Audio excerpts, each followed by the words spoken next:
Systemic stack में आपका स्वागत है। आज के इस एपिसोड में जो हमारी data and storage system series का हिस्सा है, हम foundations of database indexing strategies को समझेंगे। ये टॉपिक इसलिए इंपॉर्टेंट है क्योंकि इंडेक्स अक्सर उस फर्क का नाम है जो किसी क्वेरी को मिली सेकेंड्स में चलाता है या प्रोडक्शन सिस्टम को सेकेंड्स तक रोक देता है।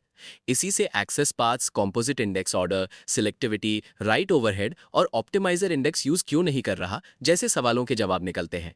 इंटरव्यूज में इंडेक्सिंग इसलिए पूछा जाता है क्योंकि इससे पता चलता है कि डेटाबेस डेटा ढूंढता कैसे है, सिर्फ एसक्यूएल लिखना आता है या नहीं। इसलिए इसकी वैल्यू सीधी है। अगर इंडेक्सिंग सही समझ में आ जाए तो स्लो क्वेरीज एक्सप्लेन करना, बेटर स्कीमा डिजाइन करना और सही इंडेक्स चॉइस डिफेंड करना आसान हो जाता है। सबसे पहले हम inefficiency of full table scans, B tree anatomy, clustered versus non clustered और कॉम्पोजिट और कवरिंग इंडेक्सेस को समझेंगे। और उसके बाद write overhead and cardinality, query optimizer and execution plans और फ्रैगमेंटेशन एंड मेंटेनेंस पर जाएंगे। एंड तक आपके पास episode 3 foundations of database indexing strategies के आर्किटेक्चर, ऑपरेशनल मैकेनिक्स और इंपॉर्टेंट डिजाइन डिसीजंस का एक क्लियर रोड मैप होगा। जब हम डेटाबेस के बारे में सोचते हैं तो हमें लगता है कि ये एक जादुई बॉक्स है जहां डेटा तुरंत मिल जाता है, लेकिन असलियत काफी थका देने वाली है। अगर आप डेटाबेस से किसी स्पेसिफिक यूजर रिकॉर्ड के बारे में बिना किसी हेल्प के पूछे तो उसे फुल टेबल स्कैन करना पड़ता है। यहाँ एक बेसिक सवाल आता है, आखिर हर रो को देखना मॉडर्न सिस्टम्स के लिए इतनी बड़ी प्रॉब्लम क्यों है? अगर सिर्फ 10 आइटम्स हो तो हर एक को चेक करने में कोई समय नहीं लगता, लेकिन जैसे जैसे आपका डेटा लाखों रोज तक बढ़ता है, डेटाबेस को डिस्क से हर एक बाइट रीड करना पड़ता है और हर वैल्यू को आपके सर्च क्राइटेरिया से कंपेयर करना पड़ता है जब तक उसे मैच ना मिल जाए। ये बिल्कुल वैसा ही है जैसे 1000 पन्नों की नॉवल में कोई स्पेसिफिक शब्द ढूंढने के लिए आप शुरू से हर पेज पढ़ रहे हो। ये लीनियर सर्च कंप्यूटेशनली एक्सपेंसिव होती है क्योंकि ये सीधे आपके डेटा के साइज के साथ बढ़ती जाती है, जिससे जो काम स्प्लिट सेकंड में होना चाहिए था उसके लिए हार्डवेयर को काफी इंतजार करना पड़ता है। जैसा कि हमें पता है कि हर एक सिंगल रो को पढ़ना परफॉर्मेंस को खराब कर देता है, तो अब असली सवाल ये है, हम फालतू चीजों को छोड़कर सीधा उसी पेज पर कैसे पहुंचे जिसकी हमें जरूरत है। यहीं पर इंडेक्स का कॉन्सेप्ट काम आता है। रॉ डेटा को उस ऑर्डर में देखने के बजाय जिसमें वो लिखा गया था, डेटाबेस एक अलग और छोटा डेटा स्ट्रक्चर बनाता है जो एक मैप की तरह काम करता है। किसी टेक्स्ट बुक के पीछे दिए गए इंडेक्स के बारे में सोचिए। आप फोटोसिंथेसिस जैसे किसी स्पेसिफिक टर्म को ढूंढने के लिए पेज 1 से पूरी किताब नहीं पढ़ते। आप इंडेक्स के पी सेक्शन में जाते हैं, शब्द ढूंढते हैं और पेज नंबर देख लेते हैं। डेटाबेस में वो पेज नंबर असल में आपकी डिस्क पर रो की फिजिकल लोकेशन का एक पॉइंटर होता है। वैल्यूज की इस अलग लिस्ट को मेंटेन करके जिसे नेविगेट करना आसान हो, डेटाबेस टेबल के बड़े हिस्से को बाईपास कर सकता है और ठीक उसी चीज पर फोकस कर सकता है जो आपने मांगी है। ये एक मैसिव सर्च को एक सर्जिकल लुकअप में बदल देता है। अगर हमने ये समझ लिया है कि इंडेक्स असल में एक सेपरेट मैप की तरह है, तो अब असली सवाल ये है कि क्या होगा जब वो मैप खुद बहुत बड़ा हो जाए। अगर इंडेक्स बस नामों या नंबरों की एक लंबी और फ्लैट लिस्ट होती तो क्या हम फिर से उसी प्रॉब्लम में नहीं फंस जाते जहां हमें इंडेक्स को रो बाय रो सर्च करना पड़ता। यहीं पर इंडेक्स की स्पेसिफिक आर्किटेक्चर परफॉर्मेंस के लिए क्रिटिकल हो जाती है।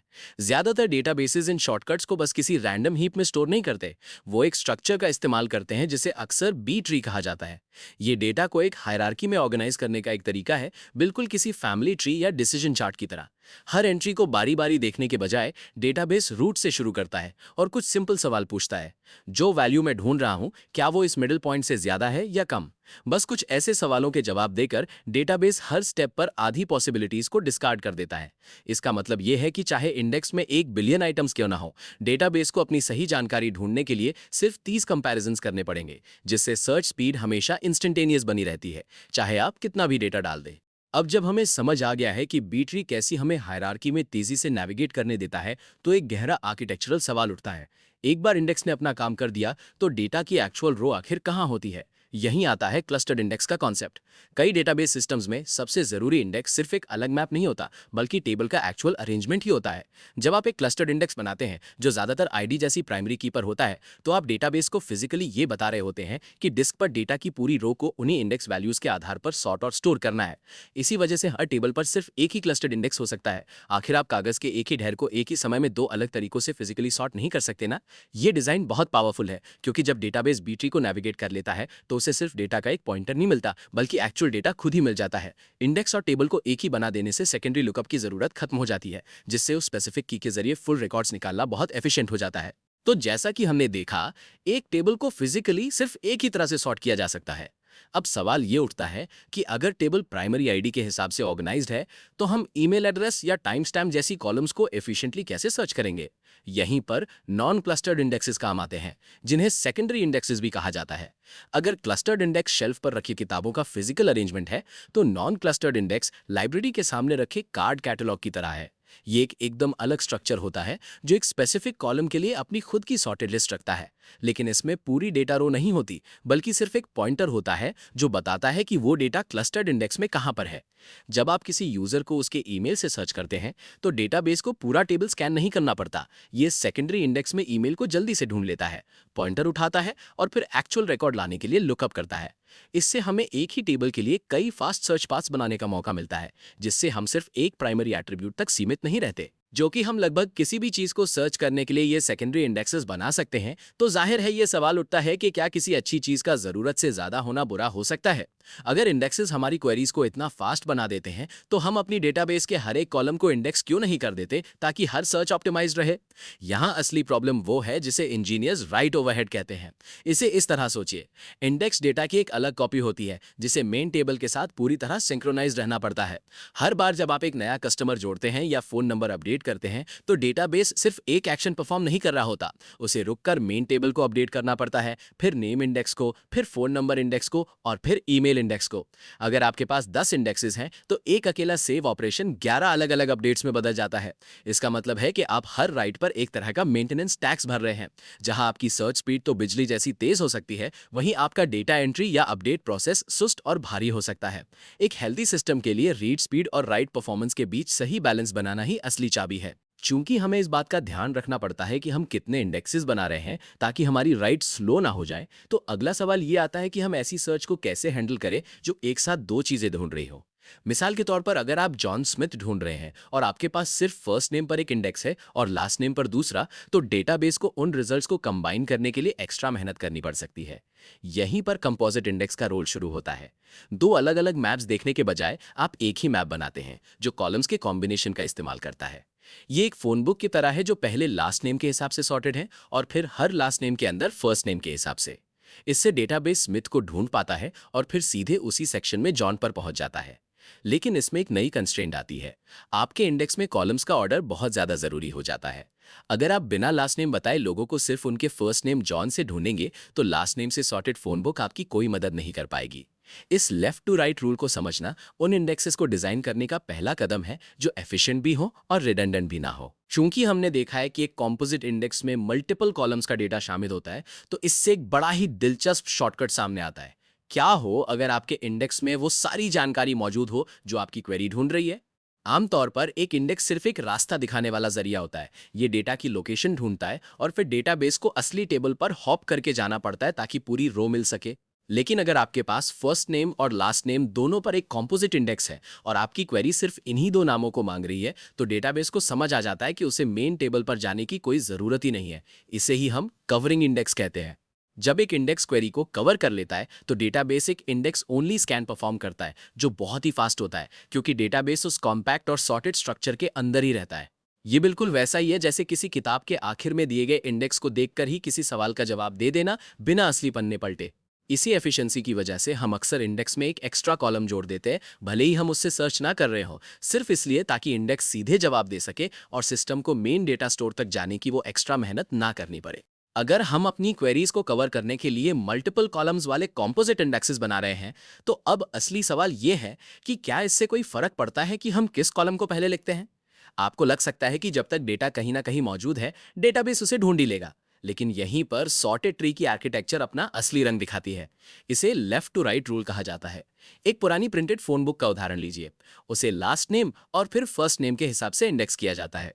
अगर आपको स्मिथ लास्ट नेम वाले सभी लोगों को ढूंढना है, तो ये बहुत आसान है। अगर आप जॉन स्मिथ ढूंढना चाहते हैं, तो भी आसान है, क्योंकि आप पहले स्मिथ्स को ढूंढते हैं और फिर उनमें जॉन को। लेकिन क्या होगा अगर आपके पास सिर्फ फर्स्ट नेम हो? अगर आप फोन बुक में जॉन नाम के हर इंसान को ढूंढने की कोशिश करेंगे, तो लास्ट नेम के हिसाब से सॉर्टेड होने का कोई फायदा नहीं मिलेगा। आपको शुरू से आखिर तक हर एक पेज पलटना पड़ेगा। डेटाबेस में कॉम्पोजिट इंडेक्सेस बिल्कुल ऐसे ही काम करते हैं। सिस्टम इंडेक्स का इस्तेमाल तभी इफेक्टिवली कर सकता है जब आपकी सर्च उसी पहले कॉलम से शुरू हो जिसे आपने इंडेक्स में डिफाइन किया था। अगर आप उस पहले कॉलम को स्किप करके सिर्फ दूसरे या तीसरे कॉलम से सर्च करने की कोशिश करते हैं तो डेटाबेस अक्सर इंडेक्स को पूरी तरह इग्नोर कर देता है और वापस एक स्लो फुल टेबल स्कैन पर चला जाता है। जैसा कि हमने देखा कि डेटाबेस सर्च को नैरो डाउन करने के लिए इन इंडेक्सेस का इस्तेमाल करता है। अब असली सवाल यह है, क्या इस बात से फर्क पड़ता है कि एक कॉलम में वैल्यूज कितनी वैरी करती हैं? शायद आपको लगे कि स्टेटस कॉलम पर इंडेक्स लगाने से, जिसमें सिर्फ एक्टिव या इनएक्टिव है, सर्च एकदम इंस्टेंट हो जाएगी। लेकिन यहीं पर सिलेक्टिविटी का कॉन्सेप्ट आता है। अगर आपकी आधी टेबल एक्टिव है तो डेटाबेस उस इंडेक्स को देखकर ये रियलाइज करता है कि इसे यूज करने के बाद भी उसे पूरी टेबल का 50% हिस्सा देखना पड़ेगा। कई केसेस में डेटाबेस इंजन को लगता है कि इतने बड़े रिजल्ट सेट के लिए इंडेक्स और डेटा के बीच बार बार बाउंस करने से बेहतर है कि शुरू से ही पूरी टेबल को सीधे पढ़ लिया जाए। इसीलिए इंडेक्सेस उन कॉलम्स पर सबसे ज्यादा पावरफुल होते हैं जिनमें हाई कार्डिनैलिटी होती है, यानी वे कॉलम्स जिनमें बहुत सारी यूनिक वैल्यूज हों, जैसे ईमेल एड्रेसेस या आईडीज, जहां इंडेक्स लाखों में से एक या दो स्पेसिफिक रोज पर तुरंत जूम इन कर सकता है। हमें पता है कि एक सिंगल टेबल पर हम कई सारे इंडेक्सेस बना सकते हैं और उन सब के अपने अलग स्ट्रेंथ्स और वीकनेसेस होते हैं। तो अब असली सवाल यह है कि डेटाबेस आखिर ही डिसाइड कैसे करता है कि किसी खास क्वेरी के लिए कौन सा इंडेक्स यूज करना है। हो सकता है आपके पास 5 अलग अलग इंडेक्सेस हो जो टेक्निकली काम आ सकते हैं, लेकिन सिस्टम बस रैंडमली किसी को भी नहीं चुन लेता। यहीं पर क्वेरी ऑप्टिमाइजर का रोल शुरू होता है। ऑप्टिमाइजर को एक हाई स्पीड स्ट्रैटेजिस्ट की तरह समझिए, जो हर सर्च से पहले कॉस्ट बेनिफिट एनालिसिस करता है। ये इंटरनल स्टैटिस्टिक्स को देखता है, जैसे मेटाडेटा, जो डेटाबेस को बताता है कि लगभग कितनी यूनिक वैल्यूज है और डेटा कैसे डिस्ट्रीब्यूटेड है, ताकि ये अंदाजा लगाया जा सके कि कौन सा रास्ता सबसे ज्यादा एफिशिएंट है। ये बिल्कुल एक जीपीएस की तरह है जो डेस्टिनेशन तक पहुंचने के लिए कई रास्तों को इवैल्यूएट करता है। ऑप्टिमाइजर देख सकता है कि भले ही कोई इंडेक्स मौजूद है, लेकिन उसे यूज करना पूरी टेबल को सीधे पढ़ने से ज्यादा स्लो हो सकता है, क्योंकि जो डेटा आप ढूंढ रहे हैं वो बहुत कॉमन है। ये इंटरनल डिसीजन मेकिंग प्रोसेस ये पक्का करता है कि डेटाबेस हमारी इंडेक्स इंस्ट्रक्शंस को आंख बंद करके फॉलो ना करे, बल्कि डेटा की करंट स्टेट के आधार पर सबसे तेज मैथमेटिकल रास्ता चुने। अब जब हमें पता है कि ऑप्टिमाइजर सबसे तेज रास्ता ढूंढता है, तो एक बहुत ही फ्रस्ट्रेटिंग बात सामने आती है। आखिर डेटाबेस एक अच्छे खासे इंडेक्स को इग्नोर क्यों कर देगा जिसे आपने खास उस कॉलम के लिए बनाया है? हो सकता है कि आपके पास जॉइन डेट कॉलम पर एक इंडेक्स हो, लेकिन जब आप उन लोगों को सर्च करते हैं जिन्होंने किसी खास साल में ज्वाइन किया है, तो सिस्टम फिर भी हर एक रोबो स्कैन करने लगता है। यहीं पर सर्चेबिलिटी का कॉन्सेप्ट आता है, जो ये पूछने का एक फैंसी तरीका है कि क्या आपका सर्च आर्गुमेंट वाकई इंडेक्स के साथ कंपैटिबल है या नहीं। प्रॉब्लम अक्सर इस बात में होती है कि हम सवाल कैसे पूछते हैं। अगर आप डेटाबेस से उन सबको ढूंढने को कहते हैं जहां ज्वाइन डेट का ईयर 2023 है, तो आप चेक करने से पहले डेटा पर एक कैलकुलेशन कर रहे हैं, क्योंकि इंडेक्स पूरी डेट के हिसाब से सॉर्टेड है, सिर्फ साल के हिसाब से नहीं। इसलिए डेटाबेस आसानी से सही जगह पर जंप नहीं कर पाता। उसे टेबल के हर एक रिकॉर्ड के लिए उस ईयर फंक्शन को कैलकुलेट करना पड़ता है। ये वैसा ही है जैसे डिक्शनरी में उन शब्दों को ढूंढना जो टी लेटर पर खत्म होते हैं। भले ही डिक्शनरी बढ़िया तरीके से सॉर्टेड है, लेकिन वो शब्दों की शुरुआत के हिसाब से सॉर्टेड है, अंत के हिसाब से नहीं। इसलिए उस खास रिक्वेस्ट के लिए इंडेक्स बेकार हो जाता है। क्वेरीज को फास्ट रखने के लिए हमें उन्हें इस तरह लिखना होगा जो डेटा के ओरिजिनल सॉर्टिंग ऑर्डर का ध्यान रखे। अगर डेटाबेस को लगता है कि वो हमारे लिखे हुए क्वेरी की वजह से इंडेक्स का सही से यूज नहीं कर पा रहा, तो ये एक बड़ा सवाल खड़ा करता है कि वो डेटा को नेविगेट कैसे करता है। यहीं पर इंडेक्स सीक और इंडेक्स स्कैन के बीच का अंतर परफॉर्मेंस समझने के लिए बहुत जरूरी हो जाता है। हो सकता है आप डेटाबेस रिपोर्ट देखें और पाएं कि उसने इंडेक्स यूज किया है, लेकिन आप फिर भी सोच रहे होंगे कि क्वेरी में 5 सेकंड क्यों लगे। असली सवाल यह है कि डेटाबेस ने एक टारगेटेड जंप मारा या फिर पूरा वॉक थ्रू किया। इंडेक्स सीक एक आइडियल सिनेरियो है। इसमें डेटाबेस सॉर्टेड ट्री स्ट्रक्चर का यूज करके सीधे उन रोज पर जंप करता है जो आपने मांगी है, बिल्कुल वैसे ही जैसे डिक्शनरी में सीधे लेटर एम पर पहुंचना। दूसरी तरफ इंडेक्स स्कैन तब होता है जब डेटाबेस शुरू से लेकर अंत तक पूरे इंडेक्स को रीड करने का फैसला करता है। हालांकि स्कैन अक्सर बड़ी मेन टेबल को रीड करने से फास्ट होता है क्योंकि इंडेक्स लीनर होता है, लेकिन फिर भी ये एक ब्रूट फोर्स मेथड ही है। ये ऐसा है जैसे डिक्शनरी में कोई शब्द ढूंढने के लिए टैब्स का यूज करने के बजाय हर एक पेज को पढ़ना। ये अंतर समझने से हमें ये पता चलता है कि सिर्फ इंडेक्स होना काफी नहीं है, हमें ये इंश्योर करना होगा कि डेटाबेस उसमें सीक कर सके। अगर हम चाहें कि हर क्वेरी एकदम बिजली की रफ्तार से इंडेक्स सीक करे, तो मन में ये लालच आ सकता है कि हर पॉसिबल कॉलम के लिए एक इंडेक्स बना दिया जाए। लेकिन यहाँ एक कैच 22 वाली सिचुएशन आ जाती है। असल में डेटाबेस में क्या होता है जब हमें इंफॉर्मेशन ऐड या चेंज करनी पड़ती है। अभी तक हमने सिर्फ डेटा रीड करने के फायदों पर फोकस किया है, लेकिन हर इंडेक्स के साथ एक राइट टैक्स भी आता है। इसे इस तरह सोचिए, अगर आपके पास एक मेन टेबल है और 5 अलग-अलग इंडेक्सेस हैं, तो एक अकेला इंसर्ट कमांड अब सिर्फ एक एक्शन नहीं रह जाता। डेटाबेस को अब मेन टेबल में उस नए डेटा के लिए सही जगह ढूंढनी होगी और फिर उसे पांचों सॉर्टेड इंडेक्स ट्रीज में जाकर सही अल्फाबेटिकल या न्यूमेरिकल ऑर्डर में नया रेफरेंस इंसर्ट करना होगा। इसका मतलब है कि जैसे-जैसे आप रीडिंग स्पीड बढ़ाने के लिए और इंडेक्सेस ऐड करते हैं, वैसे-वैसे आप अपने इंसर्ट्स, अपडेट्स और डिलीट्स को धीमा और रिसोर्स हैवी बना रहे होते हैं। ये यूजर्स को तेजी से डेटा ढूंढने में मदद करने और सिस्टम की एफिशिएंसी बनाए रखने के बीच एक कांस्टेंट बैलेंसिंग एक्ट है, ताकि सिस्टम अपने ही एडमिनिस्ट्रेटिव ओवरहेड के बोझ तले ना दब जाए।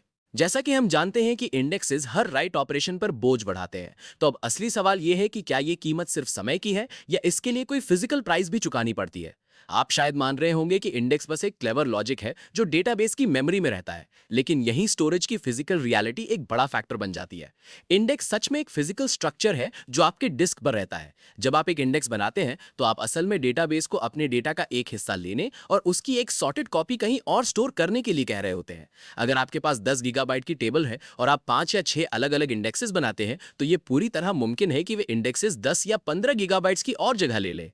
ये फुटप्रिंट मायने रखता है क्योंकि ये आपके क्लाउड स्टोरेज की कॉस्ट को बढ़ाता है, आपके डेटाबेस बैकअप्स को पूरा होने में बहुत ज्यादा समय लगाता है और यहां तक कि पूरे सिस्टम को धीमा कर सकता है, क्योंकि वो उन सभी फिजिकल फाइल्स को अपडेट रखने के लिए संघर्ष करता है।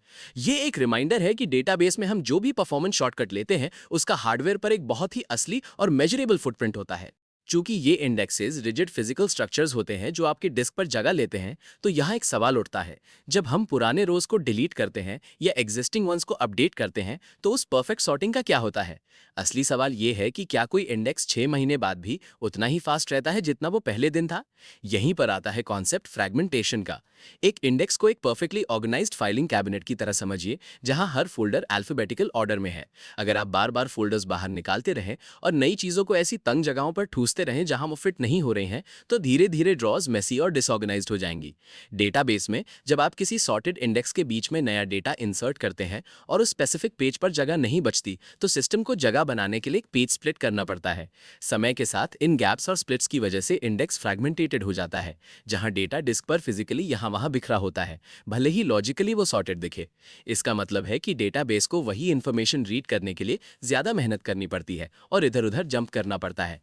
इसीलिए हमें समय समय पर मेंटेनेंस करनी पड़ती है, जैसे इंडेक्सेस को रीबिल्ड या रीऑर्गेनाइज करना, ताकि डेटा फिर से टाइटली पैक हो जाए और हमें वही ओरिजिनल पीक परफॉर्मेंस मिल सके। अगर हम स्टोरेज स्पेस मैनेज करने और अपने इंडेक्स को हेल्दी रखने के लिए इतनी रेगुलर मेंटेनेंस कर रहे हैं, तो एक बहुत ही प्रैक्टिकल सवाल सामने आता है, हमें असल में कैसे पता चलेगा कि ये सब काम कर भी रहा है या नहीं? अब असली सवाल ये है कि सर्च शुरू करने से पहले हम डेटाबेस इंजन के अंदर झांक कर उसकी थॉट प्रोसेस को कैसे देख सकते हैं। यहीं पर हम एक टूल का इस्तेमाल करते हैं जिसे एग्जीक्यूशन प्लान कहते हैं, या कई सिस्टम्स में इसे एक्सप्लेन कमांड कहा जाता है। इसे एक प्री फ्लाइट चेकलिस्ट या रोड मैप की तरह समझें, जो डेटाबेस ये दिखाने के लिए जनरेट करता है कि वो आपके डेटा को ठीक कैसे खोजने वाला है। जब आप किसी क्वेरी पर एक्सप्लेन रन करते हैं, तो डेटाबेस सिर्फ रिजल्ट्स नहीं देता, ये आपको दिखाता है कि उसने इंडेक्स सीक यूज करने का फैसला किया, स्कैन किया, या फिर सार्गेबिलिटी इशू की वजह से आपके इंडेक्स को पूरी तरह से इग्नोर कर दिया। जो लोग अभी से सीख रहे हैं, उनके लिए ये प्लान्स एक अल्टीमेट फीडबैक लूप की तरह है। ये डेटाबेस को एक मिस्टीरियस ब्लैक बॉक्स से एक ट्रांसपेरेंट सिस्टम में बदल देते हैं, जहां आप वेरीफाई कर सकते हैं कि आपकी इंडेक्सिंग स्ट्रैटेजी असल में वैसे ही फॉलो हो रही है जैसा आपने सोचा था, जिससे आप स्लो क्वेरीज को ट्रबल शूट कर सकें और देख सकें कि सिस्टम असल में कहां अटक रहा है। जब आपके पास ये देखने के लिए टूल्स हों कि डेटाबेस कैसे बिहेव कर रहा है, तो मन में ये सवाल आना नेचुरल है कि आखिर हम ये कैसे डिसाइड करें कि किन स्पेसिफिक कॉलम्स को इंडेक्स करना जरूरी है। हो सकता है आप अपनी टेबल को देखें और सोचें कि हर कॉलम एक पोटेंशियल कैंडिडेट हो सकता है, लेकिन इंडेक्स की इफेक्टिवनेस एक चीज पर डिपेंड करती है जिसे कार्डिनैलिटी कहते हैं। ये बेसिकली एक मेजर है कि टोटल रोज के मुकाबले एक कॉलम में कितनी यूनिक वैल्यूज मौजूद है। मान लीजिए आपके पास स्टेटस नाम का कॉलम है जिसमें सिर्फ एक्टिव या इनएक्टिव लिखा है, तो इसे लो कार्डिनैलिटी माना जाता है।